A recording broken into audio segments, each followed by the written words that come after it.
예, 여러분 안녕하십니까? 두 번째 강의는 지속가능 발전이란 이런 개념입니다. 지속가능 발전의 개념과 역사에 대해서 알아보겠습니다.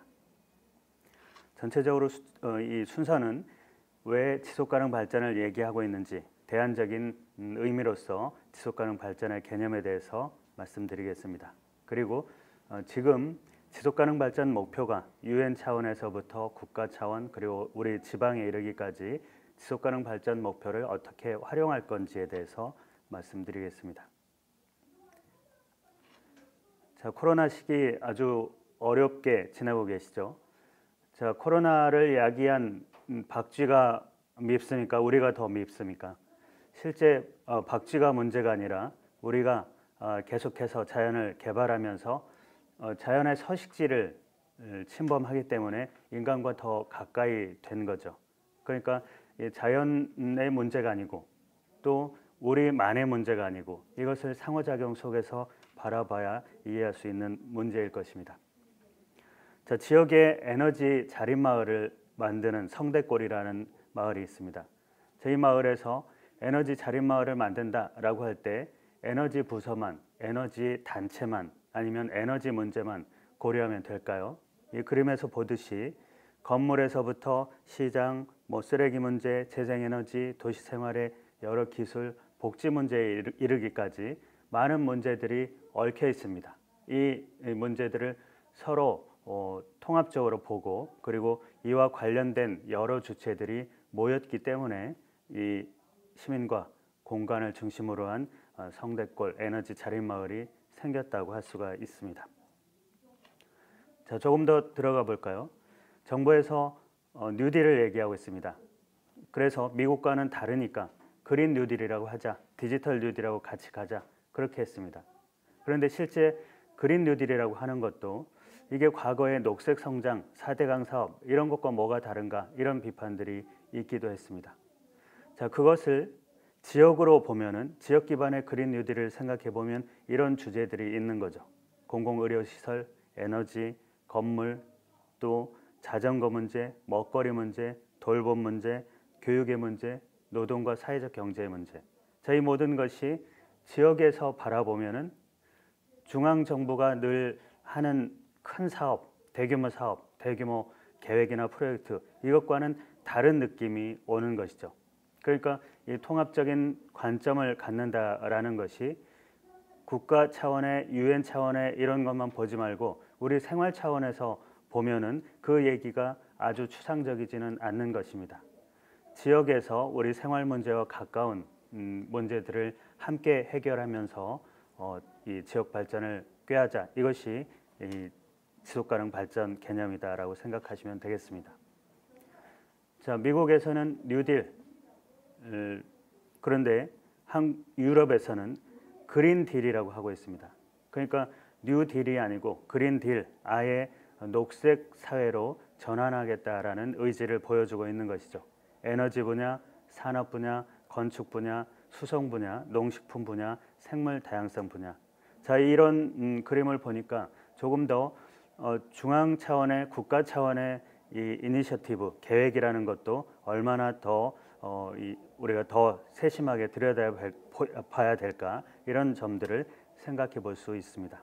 네, 광명시에서 그린 뉴딜을 발표했습니다. 자, 그린 뉴딜을 발표한 광명시의 여러 정책들을 보시죠.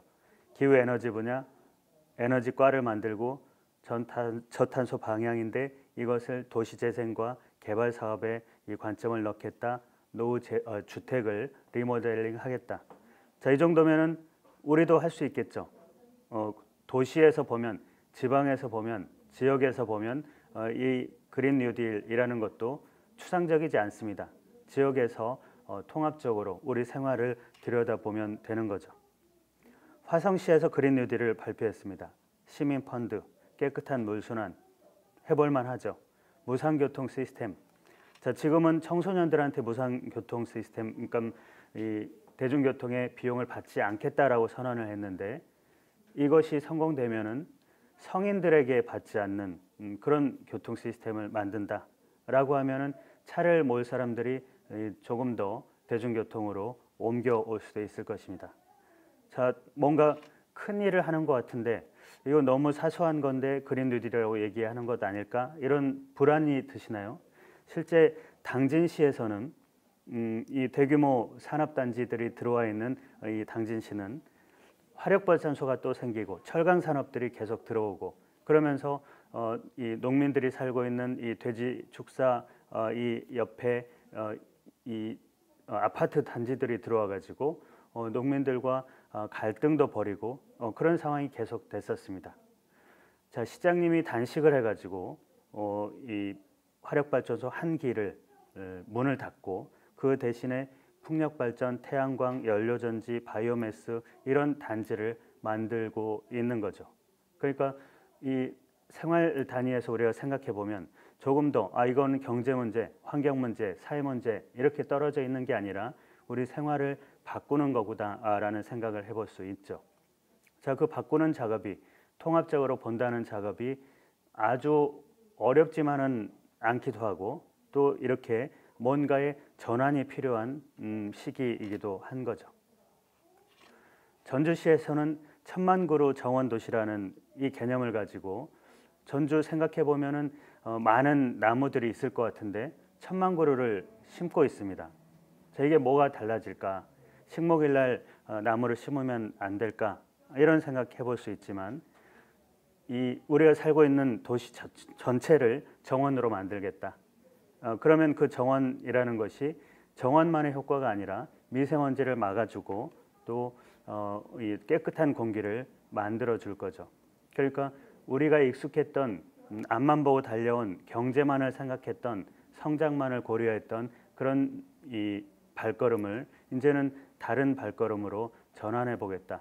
그래야 새로운 사업도 생기고 새로운 산업도 생기고 새로운 일자리도 생기고 우리의 지역 문제도 해결한다라는 것입니다. 자, 안 이달고라는 프랑스 파리 시장은 15분 도시라는 것을 선언했습니다. 이 사람이 재선이 됐어요. 이 개념을 가지고 파리시가 그렇게 작은 곳인가? 그렇지 않습니다. 도전적으로 제시를 하는 거죠. 걸어서 15분 만에 내 일터로 가고 내 집으로 가고 걸어서 15분 만에 이 공공공간, 녹지공간으로 가고 공원에 가고 자전거로 15분 만에 내 일터로 가고 쇼핑센터를 간다라는 그런 개념인 거죠. 자, 이 개념이 늘 우리의 행동을 촉진하기도 합니다. 자, 이전에 우리가 여러분들이 여러 기관, 단체 또 협회에서 많은 일들을 해왔는데 그 일들이 지금도 계속되고 있는데 무슨 또 지속가능 발전이냐 이렇게 생각할 수 있으나 새로운 개념을 갖고 있어야 더 다른 일을 해볼 수 있다는 거죠. 자, 오늘 여러분들이 이 강의를 들으시고 난 뒤에 내가 열심히 내 분야에서 나는 경제단체, 나는 사회단체, 나는 환경단체 내 분야에서 열심히 일하는 건 계속되지만 이제 또 다른 관점을 가지고 통합적인 관점을 가지고 봐야 되겠다. 그렇게 생각하신다면 성공입니다. 자, 미국의 캘리포니아에 엄청난 산불이 계속됐을 때 로스앤젤레스 시장이 연방 정부에 크게 목소리를 냈습니다. 왜냐하면 어찌나 이 생존 문제이기 때문이겠죠. 그러니까 LA가 그렇게 해마다 산불이 났지만 더 많은 산불, 더 이 광범위한 산불들이 나면서 LA는 진작부터 2050년까지는 탄소 배출 제로로 하겠다. 2035년까지는 우리 폐수를 100% 재활용하겠다. 이런 선언을 했고 목표를 세워놨습니다. 자, 이런 것이 이 절박한 목표이기도 하고 또 지금까지 걸어왔던 방식의 성장이나 발전은 더 이상 이루어지지 않는다라는 각성이기도 한 겁니다. 지속가능 발전은 그런 각성과 인식에 바탕을 두고 있습니다. 자, 우리도 IMF를 겪었습니다마는 이탈리아가 IMF 구제 금융을 받을 때 이 협동조합 도시라고 하는 에밀리아 로마냐라는 이 지역은 끄떡 없었습니다. 자, 우리가 생각하는 협동조합은 뭐가 있죠? 농협, 신협, 생협 이 정도 있을 테죠. 자, 이 지역은 소매점에서부터 건설, 농산품, 주택, 사회서비스, 심지어 축구팀까지 협동조합으로 있기 때문에 외부에 의존하는 비율이 너무 낮은 거죠. 저 지구 반대편에서 저렴한 포도를 냉동을 시켜서 비행기를 타고 지구 반대편까지 가져와서 먹는 그런 경제 체제를 유지하지 않는 것이죠. 그러니까 이 튼튼하게 경제 체제를 유지했고 경제 위기에 버텨낸 겁니다. 덴마크의 수도 코펜하겐은 자전거의 천국이라고 합니다. 자, 우리나라는 자전거로 어떻게 출퇴근을 하겠어라고 생각하시죠? 자, 이곳은 이렇게 자전거 정말 천국처럼 자전거 주차장들이 곳곳에 있습니다. 엄청나게 많이 있죠. 이 지역도 이 도시도 1970년에는 자전거가 10만 대였습니다. 지금 2016년에 자전거 대수가 26만 5,700대로 자동차 대수 25만 2,600대를 뛰어넘었습니다. 자전거 전용 다리가 17개가 있고요. 2017년도에는 자전거들이 볼 수 있는 자전거 전용 교통 상황판을 곳곳에 설치하기도 했습니다. 자, 어떻게 우리 자전거는 차를 몰고 가다가 자전거가 지나다니면 아침부터 자전거를 탄다라는 둥, 아니면은 왜 이 인도로 안 가고 여기를 가냐는 둥, 이런 생각하시죠?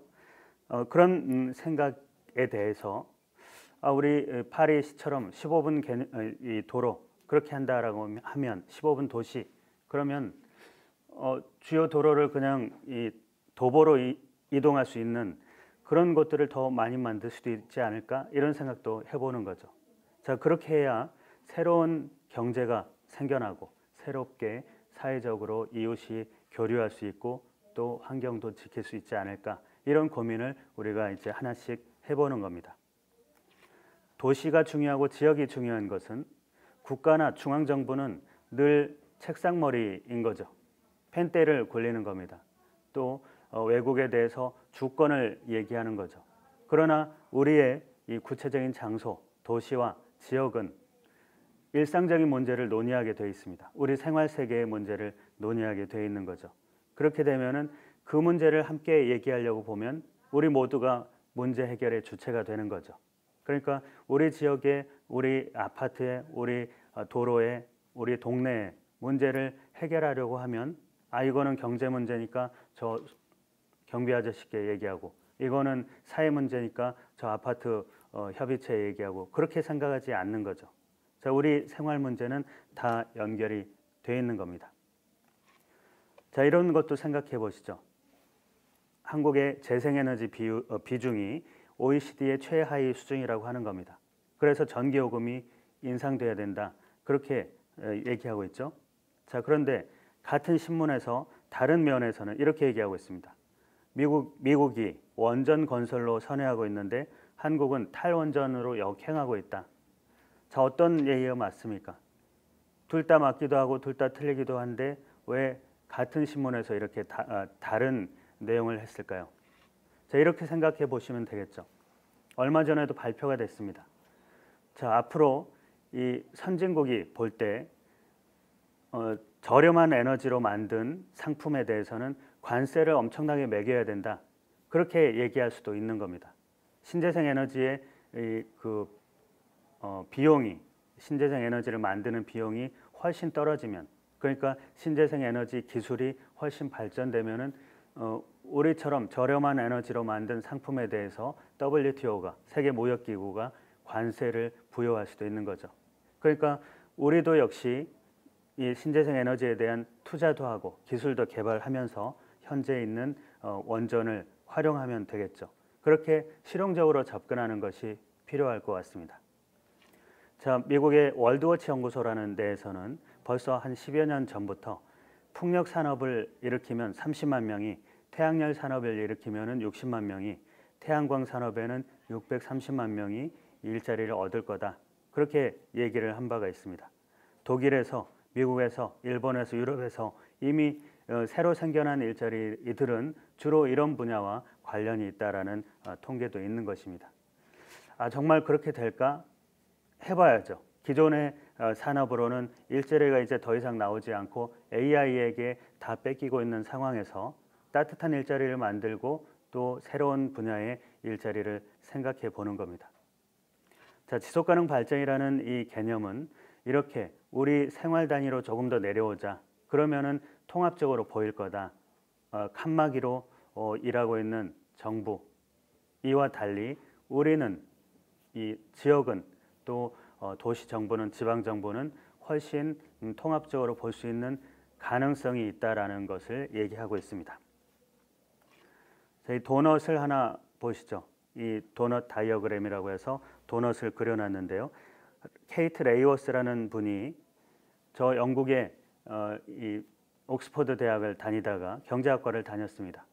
저 경제 원리가 과연 이게 20세기에 시작할 때는 맞는 것 같았는데 지금 상황에서도 수요와 공급 곡선 이걸로 다 이해할 수 있는 건가 의문을 갖고 학교를 그만두고 그 이후에 이 국제기구에서 계속해서 일을 했습니다. 이 사람이 도넛을 그린 겁니다. 이 도넛 실제 도넛 위에 우리가 잘 살고 있으면 안전하고 정의로운 공간이라는 거죠. 그런데 안쪽으로 들어오게 되면 안쪽으로 떨어지게 되는 거죠. 에너지가 부족하거나 식량이 부족하거나 건강 문제가 생기거나 교육 문제가 생긴다라는 것입니다. 밖으로 밀려나면 생태적 한계를 우리가 침범하게 되는 거다라는 거죠. 오존층이 파괴되거나 기후 변화가 있거나 해양이 산성화되거나 하는 일들을 얘기하는 겁니다. 자, 벌써 두 경계선을 모두 침범했다라고 분석하고 있죠. 가난한 나라들이 있고 또 가난한 계층들이 여전히 있고 사회적인 기초 선을 유지 못하는 사람들이 있는 겁니다. 자, 밖으로는 생태학적 한계를 이미 넘어서 버린 것, 기후 변화, 또 생물 다양성, 토지 개간, 질소와 인해 축적 문제 이런 것들의 문제가 지금 환경 문제이기도 하고 경제 문제이기도 하고 우리 사회 문제이기도 한 것입니다. 그래서 20세기의 경제학 그냥 돈이 돌고 가계와 기업이 협력을 한다 아니면은 이 수요와 공급 곡선에 의해서 경제가 움직인다 그렇게 이 한가롭게 얘기할 때가 아니다라는 거죠. 그래서 21세기의 경제학은 목표를 바꿔보자. 또 큰 그림을 그려보자. 인간의 본성을 피어나게 하자. 또 시스템을 보자. 분배 문제를, 재생 문제를 고려를 하고 또 성장에 대한 맹신 이것들을 다른 방식으로 전환해보자라는 것을 제안하고 있습니다. 2014년도에 이 자료인데요. 2017년까지도 이게 문제가 돼가지고 청와대 청원이 있었습니다. 자, 어떤 문제였을까요? 일본의 후쿠시마 원전이 터졌는데 많은 건축 폐기물들이 생겼겠죠. 자, 그 건축 폐기물들이 거의 전량 한국으로 수입됐다라는 거죠. 자, 어떻게 그런 일이 있었을까? 우리 기자들이 일본을 찾아갔습니다. 수출업자들이 그렇게 얘기한 거죠. 이것을 다 일반 폐기물로 전환해가지고 갖고 가더라. 자, 그러면 누가 문제입니까? 관세청이 문제일까요? 건교부가 아니 국토부가 아니면은 환경부가 어느 부처의 문제일 수도 있고 아닐 수도 있는 거죠. 행정이 정부가 아무리 제각기 열심히 일을 한다고 해도 이제는 파편적으로 칸막이로 그렇게 자기 분야만 보고 그렇게 일을 해가지고는 일본에서 들어오는 이 방사능 폐기물 막을 수가 없었던 거죠.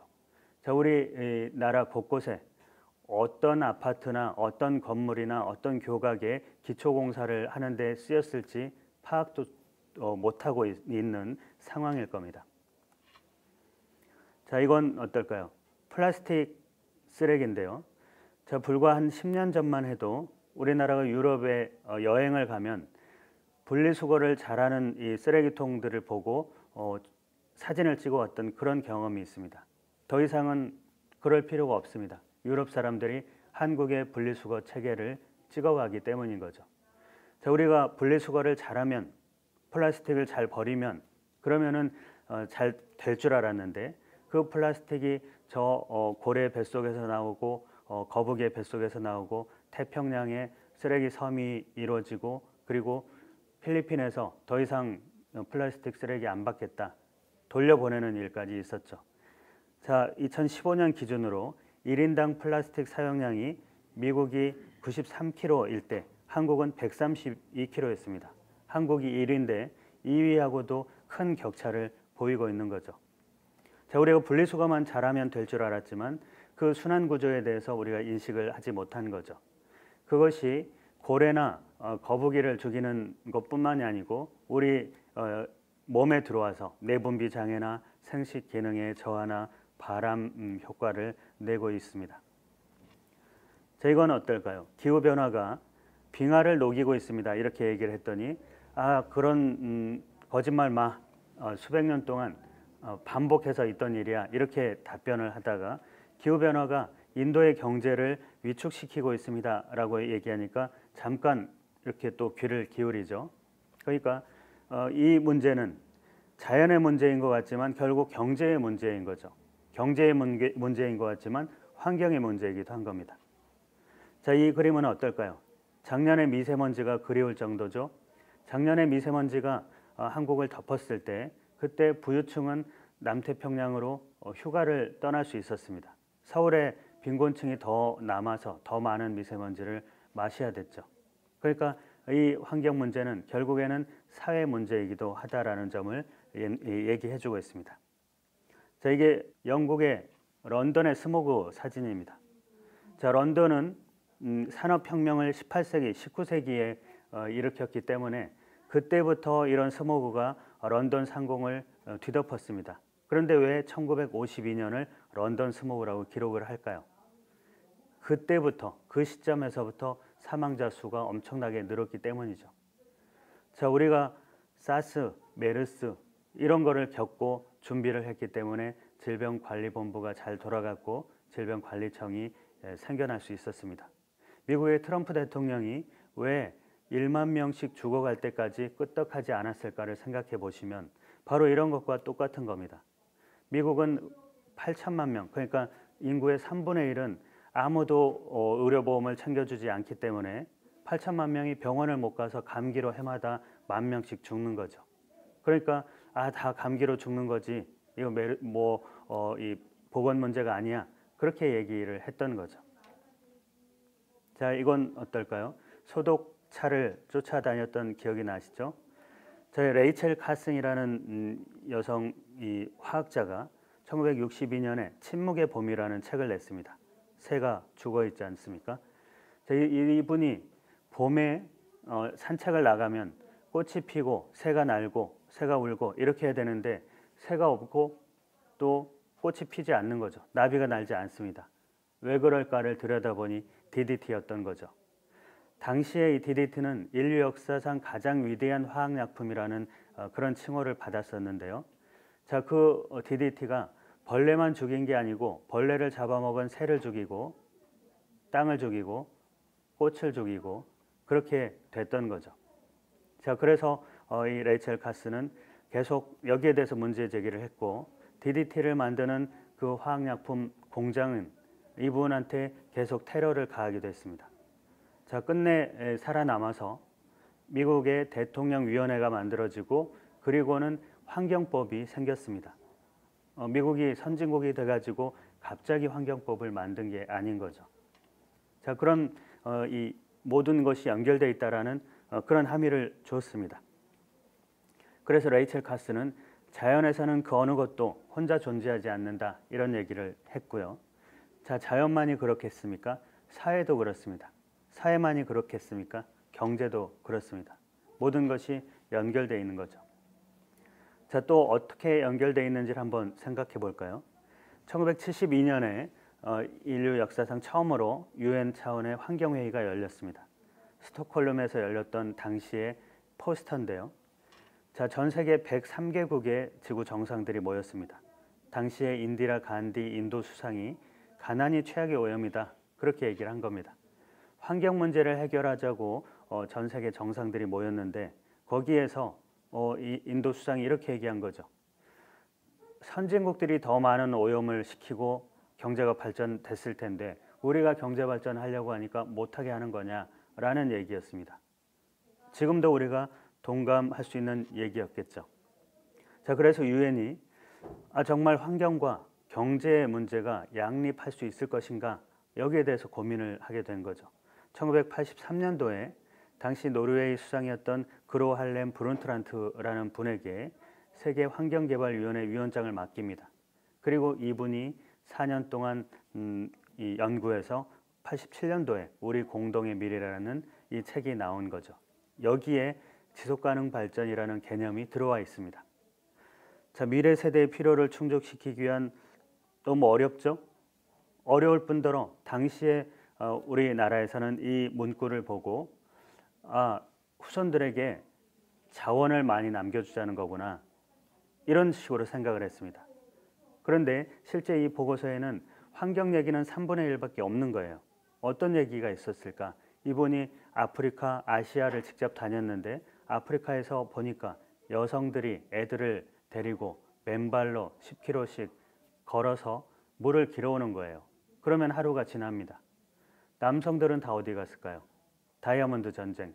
그러니까 환경 문제를 얘기하려면 빈곤 문제, 기아 문제, 인권 문제를 얘기해야 되겠고 이 사람들이 빈곤한 이유를 보니까 전쟁을 억제해야 되겠고 평화를 얘기해야 되겠고 군축을 얘기해야 되겠다라는 인식을 하게 된 거죠. 자, 그러니까 이 책은 이 보고서는 지구 환경 문제를 어떻게 극복할까라는 보고서였는데 그 얘기는 3분의 1밖에 없는 거예요. 다른 요인들, 사회적인, 경제적인 요인들에 대한 언급이 3분의 2가 더 있는 겁니다. 그러니까 미래 세대의 필요를 어쩌고 저쩌고 하는 것은 반드시 환경적 지속 가능성만 있는 게 아니다라는 점을 알 수가 있겠죠. 자, 이 사진을 보시면 작년까지 프랑스 파리에서 연일 폭동이 있었습니다. 프랑스 파리가 못 살아서가 아니죠. 불평등해서겠죠.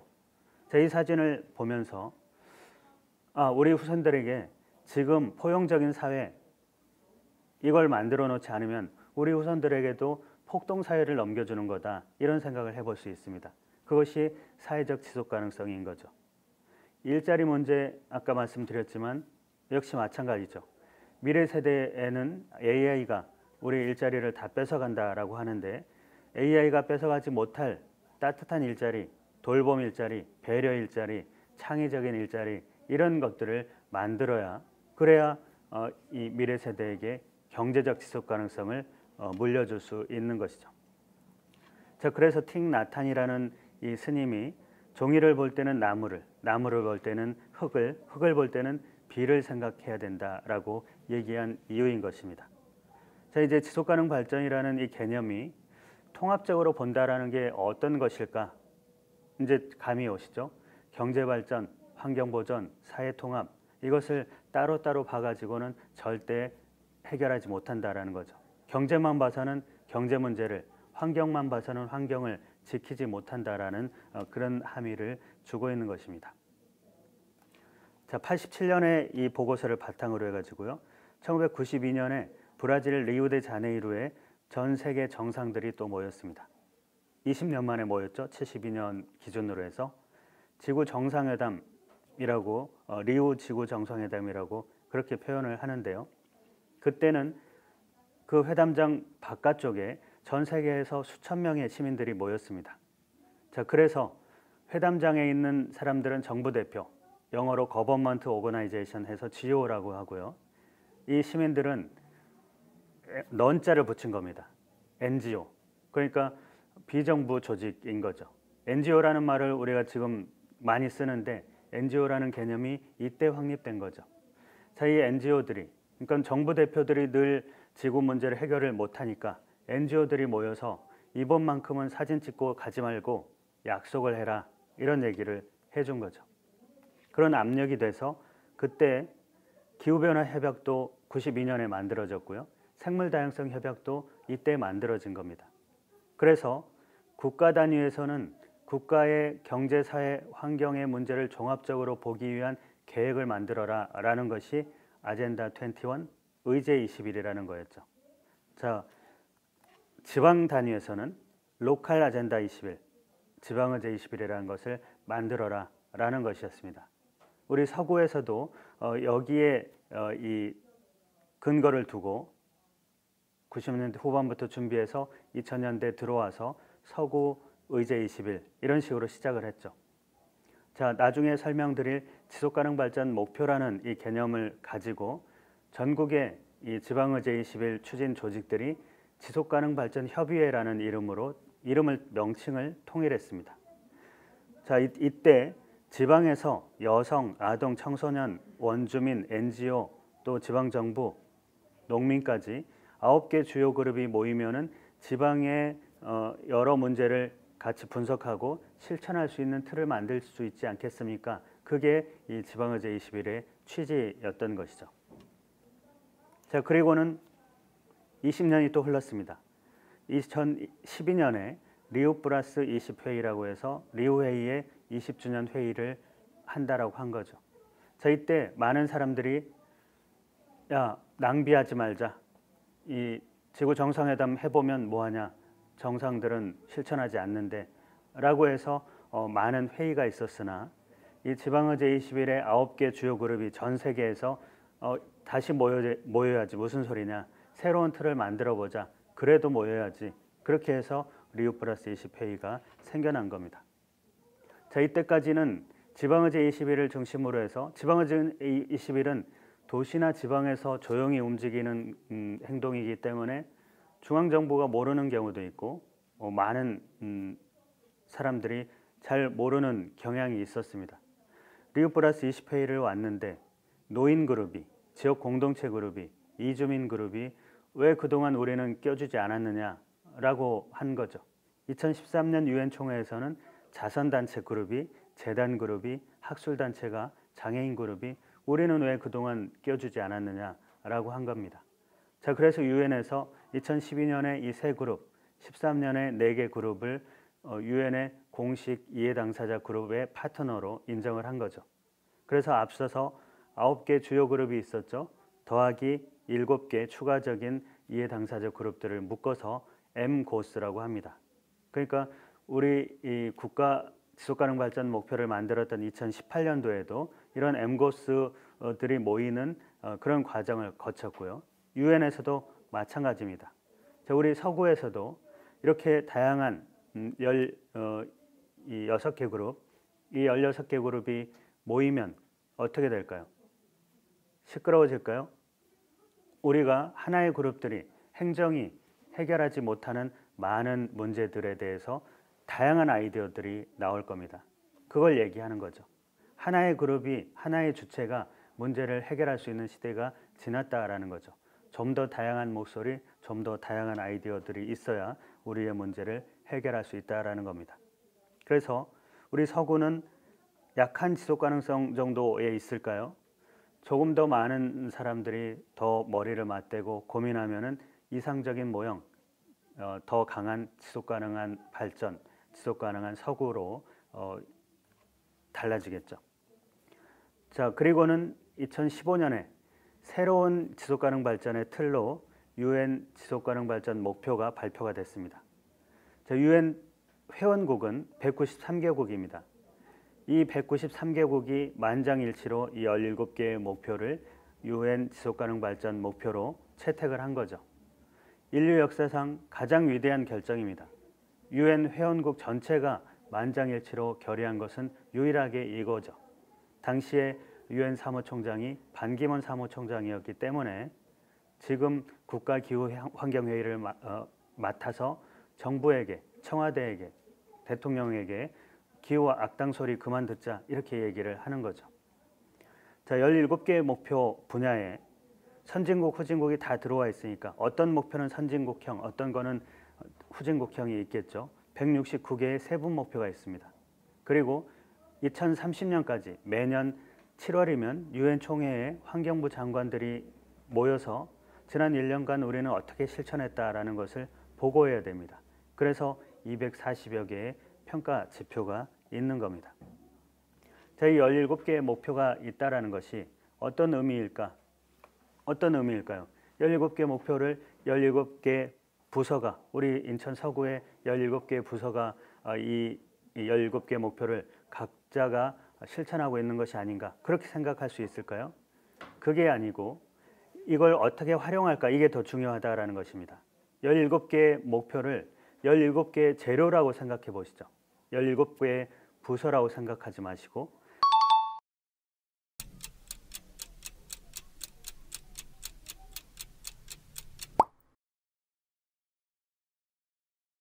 자, 이 그림에서처럼 요리사가 둘이 있는데요. 케이크를 만들었는데 이 케이크가 빨리 녹는 거예요. 그러면은 어떻게 합니까? 이 옆에 요리사가 이렇게 얘기하죠. 재료에 문제가 있는 게 아닐까요? 이렇게 얘기하는 겁니다.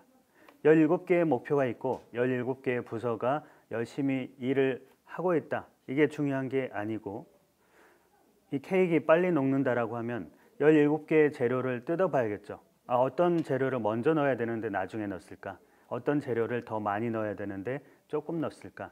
그렇게 뜯어봐야 케이크가 녹지 않게 되겠죠.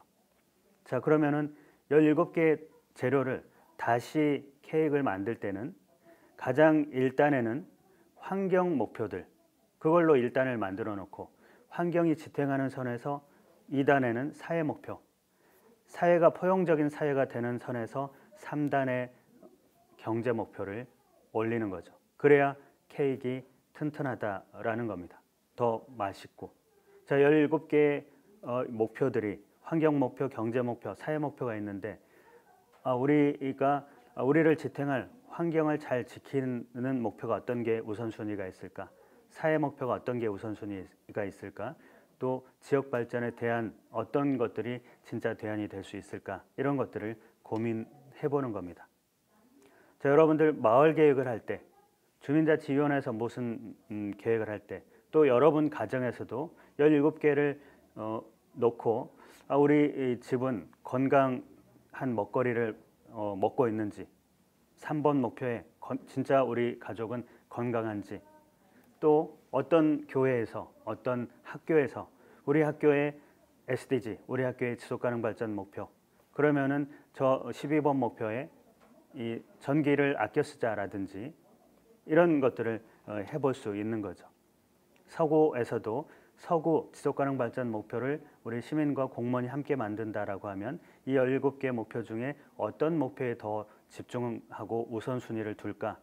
또는 부서들이 열심히 일을 하는데 그게 제각기 열심히 일하는 것 말고 서구의 지속가능 발전을 위해서 어떻게 고민할까 하는 것들을 생각해 보자라는 거죠. 자, 이 그림이 그 얘기를 해주고 있습니다. 자, 과거에는 이 배를 인천 서구청이라고 해보시죠. 과거에는 등대불이 반짝거리는 것을 구청장님만 보면 됐는데 그렇게 해가지고는 사회 문제가 해결이 안 된다라는 거죠. 자, 등대불이 깜빡거리는데 실업률이라는 등대불이 깜빡거립니다. 그러면은 경제라는 노를 젓고 있는 경제부서에서는 그간의 10년간 재취업 희망자들에 대한 교육을 해왔는데 10년간 교육생 수를 1000명을 늘렸는데 왜 여전히 실업률이 깜빡거릴까? 그렇게 되면 어떻게 하죠? 내년도에는 재취업 희망자 교육을 그만하고 중소기업 인턴십 협약을 더 해봐야 되겠다. 그렇게 고민하게 하자라는 겁니다. 그 등대를 같이 보고 있는 이 환경이라는 노를 젓고 있는 환경부서는 우리가 폐기물 관리 잘하고 있는데 내년부터는 환경 일자리도 같이 고민해보자. 그래야 일자리가 생기고 실업률이 떨어지지. 그런 식으로 생각해보자라는 겁니다. 자, 종로구의 예시를 하나 든 건데요. 건강하고 행복한 웰빙 도시를 만든다, 이런 목표를 둔다고 할 때 걷기 좋은 길을 발굴하겠다. 올해 목표가 3개예요. 그러면 기존의 행정에서는 어떻게 하죠? 11월 말 현재 2개밖에 좋은 길을 못 만들었으면 없던 땅굴이라도 파가지고 3개 달성, 이렇게 할 겁니다. 그런데 그 3개를 뚫어라라는 게 궁극적인 목표가 아닌 거죠. 걷기 좋은 길을 만들어 놔서 실제 국민들이 자꾸 걸어가지고 운동을 많이 해서 생활습관병이 떨어진다. 그래야 건강한 도시가 되지. 그런 이 목표 체계를 갖고 있는 겁니다. 그러니까 우리가 이 지속가능 발전이라는 개념, 어려운 것 같지만 우리가 할 수 있는 실천 생각해보고, 민관 협력으로 함께 할 수 있는 실천 생각해보고, 구청에 이런 방식으로 좀 궁극적인 목표를 생각해 보자라고 제안을 해볼 수도 있는 거죠. 그래서 우리가 안고 있는 많은 문제가 있으면 그 문제는 어느 단체가, 그 문제는 어느 부서가 이렇게 미룰 게 아니라 그 문제를 해결하려면 어떤 목표들이 연결될 수 있을까? 그러면 그 목표와 관련된 부서들과 협업할 수 있겠죠. 또 단체들과 협력할 수 있을 겁니다. 지속가능 발전의 졸업생들이 우리가 생각하는 17개 목표, 청년들이 우리가 생각하는 17개 목표, 사회복지협의체가 지역사회 보장 계획을 이런 식으로 짜보면 우리의 이 서구의 지속가능 발전 목표의 예시들이 나올 겁니다. 자, 마을에서 도시농업, 마을 경관 개선, 에너지 자립마을, 웰니스센터, 도서관 이게 다 제각기 이루어지고 있기 때문에 부서별로 너무 힘듭니다 이렇게 얘기하지 않습니까? 이 6개 부서가 한꺼번에 어느 마을에 가서 주민자치위원회하고 같이 얘기를 한다 그러면은 훨씬 연계성이 있고 통합적인 일을 할 수 있겠죠. 그러니까 앞으로 우리는 어떤 문제에 대해서 구청장님께 항의하거나 공무원들을 욕하기 전에 지금의 우리가 겪고 있는 핵심적인 문제는 뭘까? 이거는 어떤 목표와 연결돼 있을까? 그 목표를 잘 달성하려면 우리는 어떤 자원을 확보해야 될까? 그 자원은 반드시 지하 자원이 아니다라는 것은 알 수 있겠죠. 우리가 환경 지도를 그려보면, 안전 지도를 그려보면, 인물 지도를 그려보면 다양한 자원이 나올 거고요. 어느 학교가, 어느 교회가, 어느 단체가 그 문제를 더 잘 풀지 모르는 일이죠. 그런 자원들을 더 많이 발굴하자라는 거죠. 그래야 전략도 생기고 또 그런 목표를 대표할 수 있는, 그래서 우리는 3번 목표가 보건 목표인데 모두가 건강한 서구 이런 목표를 문구를 달았다가 조금 더 구체적인 전략적인 문구로 바꾸고 전략도 정책도 생각해 보는 방식으로 이 지속가능 발전이라는 이 개념을 현실에서 적용해 보자라는 그런 말씀을 드리면서 오늘 이 강을 마치겠습니다. 고맙습니다.